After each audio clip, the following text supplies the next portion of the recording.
तो हेलो दोस्तों, ये आज हमारी UGC net political science unit 9 का लेक्चर नंबर 8 है, जिसमें हम चेस्टर बर्नार्ड के बारे में पढ़ेंगे, है ना। तो चेस्टर बर्नार्ड जो है तो एक मैनेजमेंट और ऑर्गेनाइजेशन के बहुत ही महत्वपूर्ण थ्योरिस्ट हैं, है ना। और वो जो है तो चेस्टर बर्नार्ड को सोशल सिस्टम स्कूल का फादर कहा जाता है ना। और उन्होंने अपने जो थ्योरीज़ में सोशल सिस्टम जो है सिस्टम्स अप्रोच का उपयोग किया, है ना। ये एक महत्वपूर्ण जो है तो बात है। सिस्टम अप्रोच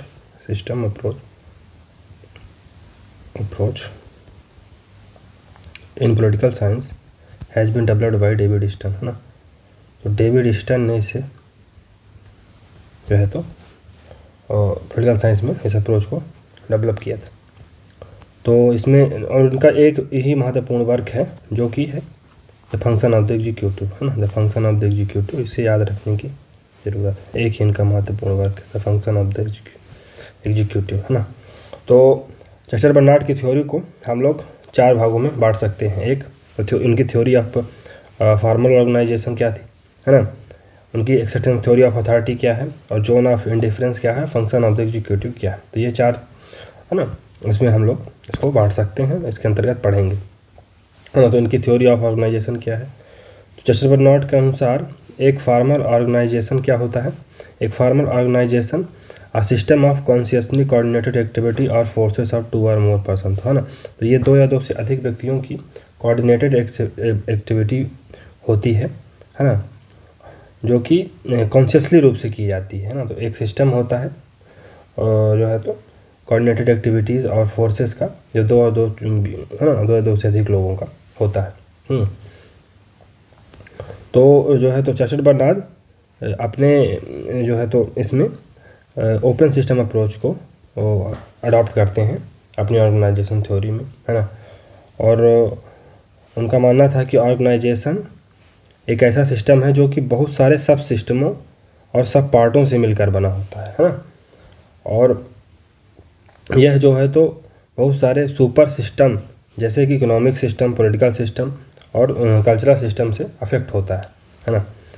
तो ये है, इसमें उनका मानना था कि ऑर्गेनाइजेशन एक ओपन सिस्टम है क्योंकि यह जो है तो लगातार सब सिस्टम और सुपर सिस्टम से इंटरेक्ट करता रहता है, इसलिए यह एक ओपन सिस्टम है ना। इसमें उन्होंने जो है तो ऑर्गेनाइजेशन के 3 यूनिवर्सल एलिमेंट बताए थे। फर्स्ट क्या था, विलिंगनेस टू कोऑपरेट, है ना। तो हमारे पास जो है तो कोऑपरेट करने की एक विलिंगनेस होनी चाहिए, है ना, विलिंग टू कोऑपरेट। इसमें क्या है, तो इसमें ऑर्गेनाइजेशन के मेंबर है ना आप जो है तो आपस में कोऑपरेट करने के लिए इच्छुक हों, ऐसा, है ना। और जो है तो ये जो विलिंगनेस टू कोऑपरेट है, जो कोऑपरेशन करने की इच्छा है, वो इंड्यूसमेंट और incentive structure of the organization पर डिपेंड करती है ना। तो क्या किस प्रकार की इंसेंटिव और इंड्यूसमेंट्स, है ना, जो है तो ऑर्गेनाइजेशन देता है, उस पर डिपेंड करता है कि पीपल किस प्रकार से आपस में कोऑपरेट करेंगे। अगर उन्हें ज़्यादा इंड्यूसमेंट और इंसेंटिव मिलता है तो वो कोऑपरेट करने के लिए तैयार हो जाते हैं ना। अगर नहीं मिलता है तो फिर लोग आनाकानी करते हैं, है ना। इसमें कुछ उन्होंने जो है तो कुछ जर्नल इंड्यूसमेंट बताए हैं, जर्नल, और कुछ स्पेसिफिक इंड्यूसमेंट्स बताए हैं। तो कुछ स्पेसिफिक जो है तो इंड्यूसमेंट क्या है, मटेरियल इन्फ्लुएंस, है ना, इंड्यूसमेंट जैसे मनी, है ना। तो मनी एक बहुत ही महत्वपूर्ण मटेरियल इंड्यूसमेंट है। इसमें से है ना, और इसमें कुछ नॉन मटेरियल अपॉर्चुनिटी जैसे कि पर्सनल पावर और प्रेस्टीज, ये भी, है ना, पर्सनल पावर और प्रेस्टीज, ये 2 ऐसे non material opportunities as a personal, है ना, मटेरियल इंड्यूसमेंट यूज की जा सकती हैं, है ना। और एक और इसमें स्पेसिफिक इंड्यूसमेंट में है कि desirable physical condition of work, है ना। तो वर्क की जो है ना डिजायरेबल फिजिकल कंडीशन होती है ना, कि है ना वर्किंग कंडीशन अच्छी हो, है ना, जो वर्कर डिजायर करता है। फॉर एग्जांपल उसमें बाथरूम की व्यवस्था अच्छे से हो, है ना, उसमें रेस्ट हॉल हो, है ना, बच्चों के लिए क्रिसेज हो, तो ये एक desirable physical condition of work की होती है। तो वो भी एक इंड्यूसमेंट का कार्य करती है, जो कि एक स्पेसिफिक इंड्यूसमेंट है ना। और कुछ आइडल बेनिफिक्शन जैसे कि लॉयल्टी टुवर्ड द ऑर्गेनाइजेशन, ये भी स्पेसिफिक है ना। कुछ व्यक्तियों में एक वो प्रवृत्ति होती है, जैसे वो कुछ व्यक्ति लॉयल होते हैं, कुछ लोग डिसलॉयल होते हैं, तो ये कुछ वर्कर्स की जो लॉयल्टी होती है वो भी ऑर्गेनाइजेशन की एक स्पेसिफिक है ना, as a individual. Loyalty as a quality of individual, है ना। तो इंडिविजुअल की क्वालिटी जो है तो वो भी मैटर करती है ना। कुछ जर्नल इंड्यूसमेंट क्या हो सकते हैं? जर्नल इंड्यूसमेंट हो सकते हैं जैसे associational attractiveness of the work, है ना। तो वर्क का जो है तो है ना अट्रैक्टिवनेस वर्क की, ये भी एक जर्नल स्पेस इंड्यूसमेंट आता है।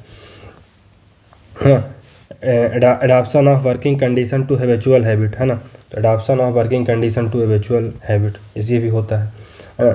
Opportunity of feeling for enlarge participation, तो इसमें अगर वर्करों को अधिक से अधिक पार्टिसिपेशन की अपॉर्चुनिटी मिलती है, और ऐसी अगर उनको फीलिंग होती है कि आगे आने वाले समय में हमको अधिक से अधिक ऑर्गेनाइजेशन में पार्टिसिपेशन का मौका मिलेगा, तो भी एक है ना उनके अंदर इंड्यूसमेंट रहता है। और है ना, और एक जैसे सेंस ऑफ सॉलिडिटी भी अगर वर्करों में अगर डेवलप हो जाती है ना, तो वो भी एक जर्नल इंड्यूसमेंट का काम करता है ना। तो इसमें हम लोगों ने three universal element of organization पढ़ रहे थे। तो इसमें पहला तो था क्या, विलिंगनेस टू कोऑपरेट। दूसरा है कॉमन पर्पस, है ना। तो कॉमन पर्पस क्या हो सकता है ना। तो लोग किस लिए जो है तो कोऑपरेट करेंगे, है ना, किस लिए कोऑपरेट करेंगे, है ना। उनके अंदर क्यों विलिंगनेस होगी कोऑपरेट करने की, है ना, क्योंकि उनके पास एक कॉमन पर्पस होगा, है ना। तो कॉमन पर्पस होगा, इसलिए लोग जो है तो आपस में कोऑपरेट करने के लिए है ना उनके अंदर विलिंगनेस होगी, है ना। The accomplishment of an organizational purpose should become a source of personal happiness, है ना।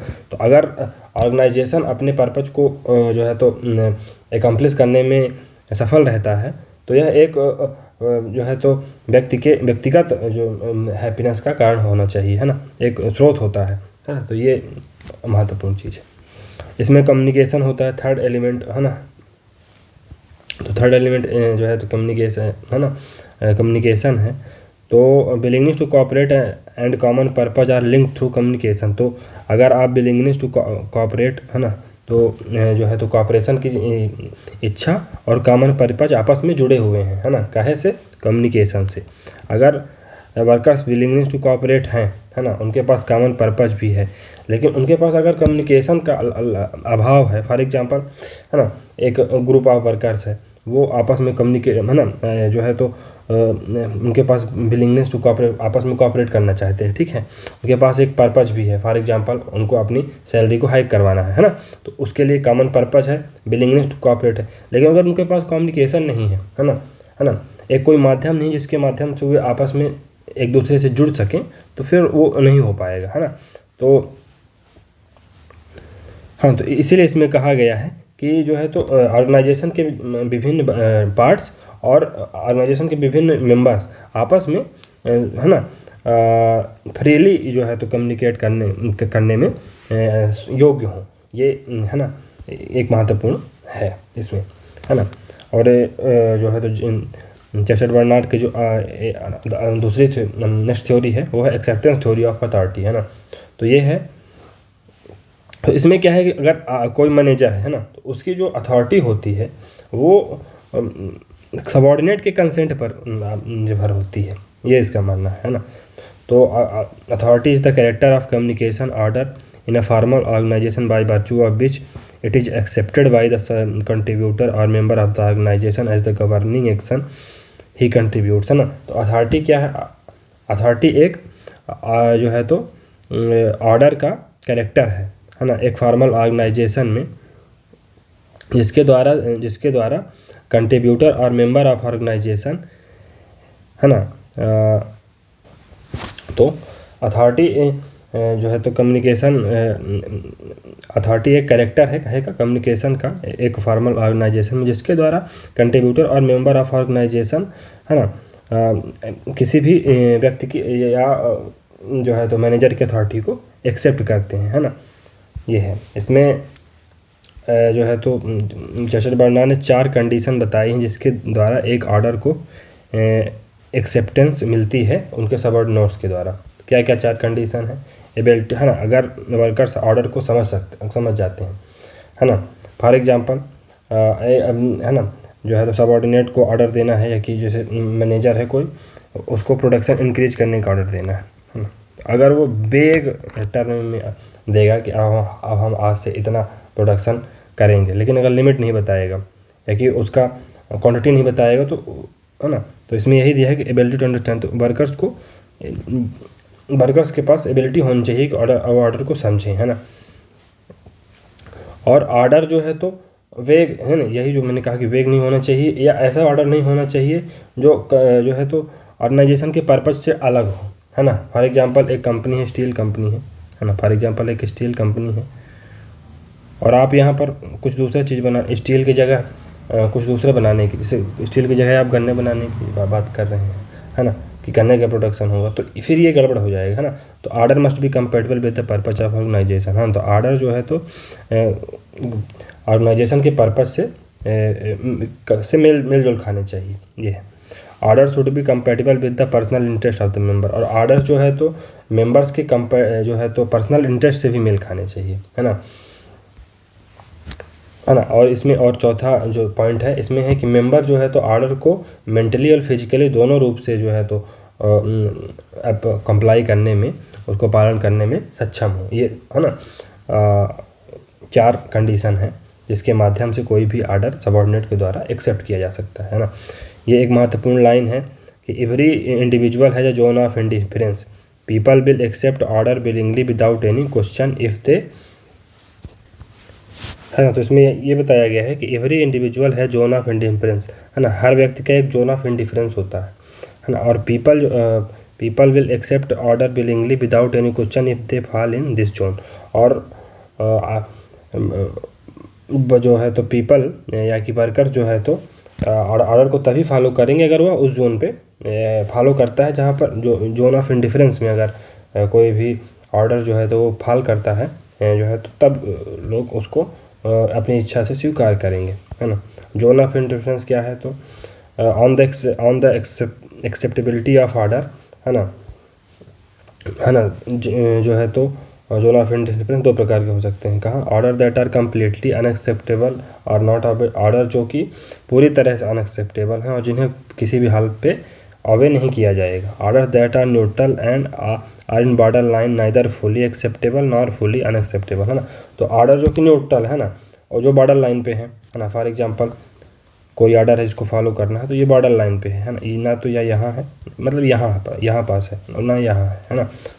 तो that are in border line neither fully acceptable nor fully unacceptable, तो ना वो ना तो सिर्फ यहाँ तो होता तो ये फुली एक्सेप्टेबल होता, तो ये तो ना तो पूरी तरह से अनएक्सेप्टेबल है ना पूरी तरह से एक्सेप्टेबल है ना। और तीसरा है ऑर्डर का जो है तो एक्सेप्टेबिलिटी के आधार पर क्या होता है, और order which are unquestionably accepted everyone follow this order. तो ऑर्डर जो कि है ना बिना किसी क्वेश्चन से के एक्सेप्ट किए जाते हैं और हर व्यक्ति इन ऑर्डरों को फॉलो करता है ना। The zone where these orders are present is called zone of indifference. तो जो ऐसा जोन जिसपे ये ऑर्डर प्रेजेंट होते हैं उसे जोन ऑफ इंडिफरेंस कहा जाता है ना। तो ये एक महत्वपूर्ण बात है, इन्होंने जोन ऑफ इंडिफरेंस का कॉन्सेप्ट दिया था। Function of the executive, executive के क्या क्या फंक्शन होते हैं? मेंटेनेंस ऑफ ऑर्गेनाइजेशनल कम्युनिकेशन, तो है ना ऑर्गेनाइजेशन के बीच है ना जो ऑर्गेनाइजेशनल कम्युनिकेशन होता है उसका मेंटेनेंस है ना कि किया जाए, पहला होता है। तो इसमें need to define organisation rules and regulation and division of work. तो इसमें है ना मैनेजमेंट को ऑर्गेनाइजेशन के रूल्स रेगुलेशन और डिवीजन ऑफ वर्क को पूरी तरह से डिफाइन करने की ज़रूरत होती है ना। और इसमें एक और चीज़ है कि ऐसे व्यक्तियों को ही अपॉइंट किया जाए जो कि है ना जिनके पास अप्रोप्रिएट क्वालिफिकेशन है। फॉर एग्जांपल आपको कोई टेक्निकल फील्ड है तो उसमें आप इंजीनियर्स या कि टेक्निकल फील्ड के व्यक्ति को ही अपॉइंट करेंगे, ना कि ऐसे व्यक्ति को जो कि फॉर एग्जांपल आर्ट से आता हो, है ना। तो recruiting man who have appropriate और क्वालिफिकेशन, तो ऐसे व्यक्तियों को रिक्रूटमेंट करना जो कि इनके पास उचित क्वालिफिकेशन है ना। दूसरा क्या है, securing essential services from individual, है ना। तो इंडिविजुअल से महत्वपूर्ण सर्विसों को कैसे जो है तो सिक्योर किया जाए, है ना। तो make people perform their work and task, है ना। तो पीपल को है ना, securing essential services from individual क्यों ज़रूरी है ना। Make people perform their work and task, तो पीपल को उनके वर्क और टास्क को कंप्लीट करने का व्यक्तियों से उनके वर्क और टास्क को कंप्लीट कराया जाना चाहिए। Bringing person into cooperative relationship with the organisation, है ना। तो और लोगों को एक कोऑपरेटिव रिलेशनशिप में लाना चाहिए ऑर्गेनाइजेशन के, है ना।